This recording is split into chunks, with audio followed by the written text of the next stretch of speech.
ସାଙ୍ଗମାନେ ଇଏ କେଉଁ ପୂଜା ଜାଣିଛନ୍ତି? ଇଏ ହେଉଛି ଜୁତିଆ ଓଷା ପୂଜା। ଜୁତିଆ ଓଷା ପୂଜା କରିବା ପୂର୍ବରୁ କ'ଣ କରନ୍ତି ନା ଫାଷ୍ଟ ପାହାନ୍ତା ଭୋଜନ ଗୋଟେ କରନ୍ତି। ପାହାନ୍ତା ଭୋଜନ କ'ଣ ନା ସକାଳୁ 4ଟା ରାତିରୁ ଉଠନ୍ତି। 4ଟା ରାତିରୁ ଉଠି କିଏ ସେ ଚୁଡ଼ା ଘଷା କିଏ କ୍ଷୀରି କିମ୍ବା କିଏ ଚୁଡ଼ା ଚକୁଟି ଖାଇକିରି ଦିନ ସାରା ଉପାସ ରୁହନ୍ତି।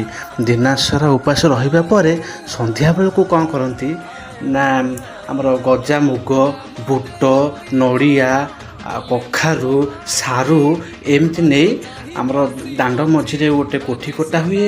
ତାପରେ ଚାରିପଟେ 4ଟା କଦଳୀ ଗଛ ପୋତା ହୁଏ। କଦଳୀ ଗଛ ପୋତା ହେଇକରି କଇଁ ଫୁଲରେ ମାଳ ହୋଇ ସେଠି ଓଷା ପୂଜା ହୁଏ। ଓଷା ପୂଜା ହୋଇସାରିଲା ପରେ ତାପରେ ସେଗୁଡ଼ାକ ସବୁ ଆଣିକି ଘରେ ରଖନ୍ତି। ତା ପରଦିନ ସକାଳୁ ସେ ଗୋଟେ ଘାଣ୍ଟ ହୁଏ। ଘାଣ୍ଟ ହେଇକିରି